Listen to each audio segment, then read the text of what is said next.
সুইজারল্যান্ডের দাভোসে world economic ফোরামের চতুর্থ দিনে জাতিসংঘের সহকারী মহাসচিব অস্কার ফার্নান্দেজ তারানকোর সাথে সংলাপ করেন প্রধান উপদেষ্টা ডক্টর ইউনুস। এছাড়াও বিভিন্ন দেশের বিনিয়োগকারীদের সাথে সাইডলাইন বৈঠক করেন তিনি। আমাদের সাথে সুইজারল্যান্ডের দাভোস থেকে সরাসরি যুক্ত হয়েছিলেন বিশেষ প্রতিনিধি মারুফা রহমান।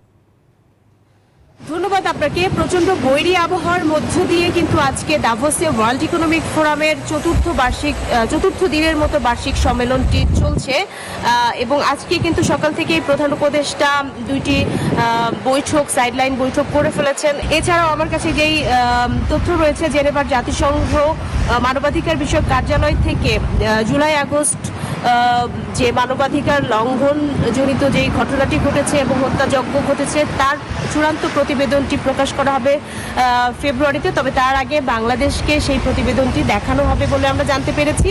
এবং সেই সাথে আজকের এই বার্ষিক সম্মেলনে প্রধান উপদেষ্টা তার দিক থেকে জানিয়েছেন বাংলাদেশ এখন বিনিয়োগের জন্য প্রস্তুত। সুতরাং আজকের এই বিশ্ব দরবারে যে সমস্ত প্রভাবশালী দেশরা বা বিনিয়োগকারীরা এসেছেন তারা নিশ্চিন্তে বাংলাদেশে বিনিয়োগ করতে পারেন। এছাড়া আমরা জানতে পেরেছি একটি মানবিক বুদ্ধিদীপ্ত বিশ্ব গড়ার জন্য নতুন প্রজন্ম সহ যারা বিশ্বের প্রভাবশালী নেতারা আজকের এই ওয়ার্ল্ড ইকোনমিক ফোরামে অংশ নিয়েছেন তাদের সকলেই শপথ গ্রহণ করেছেন একটি বুদ্ধিদীপ্ত মানবিক এবং কল্যাণকর অর্থনৈতিক বিশ্ব গড়ার জন্য।